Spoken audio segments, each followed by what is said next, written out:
Pəhləvi təhlükə deyil, İran rejimini daxildən çöktürəcək lider odur. Sensasyon təhlil. Məhəmməd Xatəmi kartını kim və niyə ortaya atdı? İran etirazları 2 həftəni arxada qoydu. İranda etirazların 2 həftəsi tamam olur. Bu həftənin cümə axşamı günü Rıza Pəhləvinin çağırışından sonra İranın iri şəhərlərində etirazlar daha radikal xarakter alıb. Rəsmi hökumət mediası 200 təşkilatçının həbs edildiyi, onların bir qisminin silahlı olduğu və bəzilərinin Kürd Kamola partiyası ilə əlaqələrinin olduğu, bir nəfərin isə Mossad agenti olduğu haqda xəbərlər yayır. Xüsusən də son 2 gündə aksiyaların genişlənməsi və etirazçıların hökumət binalarını, bankları yandırması, polisə hücumların artması vəziyyətin nəzarətdən çıxacağı ehtimalını gücləndirir. Ancaq hələlik hökumət ordunu meydanlara çıxarmaq istəmir. Doğrudur, cümə günü ordu başkomandanı General Əmir Hatəmi bildirib ki, ordu dini rəhbərə və xalqa sadiqdir. Etirazları yatıracaq, lakin hələlik küçələrə hərbi texnika və silahlı əskərlərin yeridilməsi müşahidə olunmur. Həmçinin hələlik fəvqəladə vəziyyət və ya komendant saatı kimi tədbirlər görülməyib.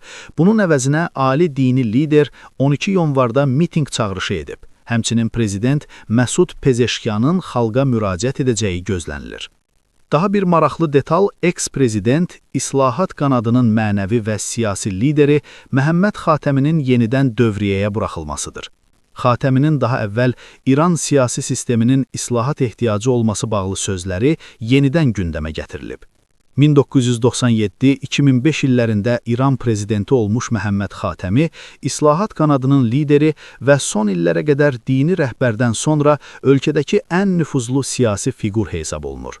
Xatəmi eyni zamanda bugünə qədər bir neçə dəfə hazırki sistemin həddən artıq mərkəzləşdiyini, siyasi, dini və hüquqi səlahiyyətlərin dini rəhbərin əlində cəmləşməsi siyasətini tənqid edib və sistemdə islahat aparılması çağrışı edib. Eyni zamanda onun adı vaxtaşırı olaraq dini rəhbərin mümkün xələfləri arasında hallanır. Baxmayaraq ki, mühafizəkar qanadda ona qarşı ciddi müxalifət var. Digər tərəfdən, radikal millətçi qanada yaxın olan Xatəminin ikinci böyük etnik qrup olan Azərbaycanlılar arasında ciddi çəkisi yoxdur. Pan-farsçı Xatəmi Azərbaycanda Xəzər dənizinə Mazandaran gölü deməsi ilə xatırlanır. Bu mənada Xatəmi amili İranda etnik qrupların maraqlarına uyğun deyil. Lakin indiki məqamda Xatəmin adının yenidən gündəmə gətirilməsinin arxasında başqa məqsəd dayanır.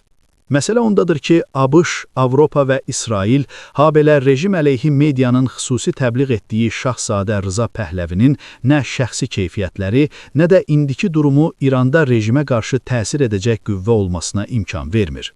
Bir sözlə, Pəhləvi hazırda hökumətə alternativ olub, onu dəyişəcək prosesə liderlik edəcək şəxs deyil. İkinci tərəfdən, etiraz dalğası genişlənsə də, mövcud sistem üçün açıq təhlükə çevrilməyib. Narazı kütlələr meydana çıxsa da, hökumət hələ ki bütövdür, parçalanmayıb. Ordu və hökumət bir yerdədir. Müasir nevolyusiya teoriyalarında isə hökumətin dəyişməsi üçün içərdən parçalanması həlledici amildir. Belə görünür ki, Xatəmi faktorunun indi irəli sürülməsi məhz bununla bağlıdır. İran hökuməti daxilində bölünmə və islahat mühafizəkar parçalanması yaratmaq üçün Xatəmi amili önə çıxarılıb. İslahatçılar İslam inqilabı ideyalarına bağlı olsalar da, mövcud sistemin işləmə mexanizmindən narazıdırlar və sistemdə islahat aparılması çağrışı edirlər. Başqa sözlə, İranda hökuməti içərdən böləcək və daha çox kütləni səfərbər edəcək qüvvə Pəhləvi deyil, Xatəmi kimi içərdə nüfuzlu dini siyasi şəxs ola bilər. Xatəmi isə ötən gün etirazlara görə mövcud hökuməti ittiham edərək, hökumətin yarıtmaz siyasətinin xalqı bu vəziyyətə gətirdiyini deyərək, mitinqlərə haqq qazandırsa da, məscid və ictimai obyektləri yandırmasını pisləyib. Yəni bir mənada mövcud ssenari üçün qapıları açıq saxlayıb.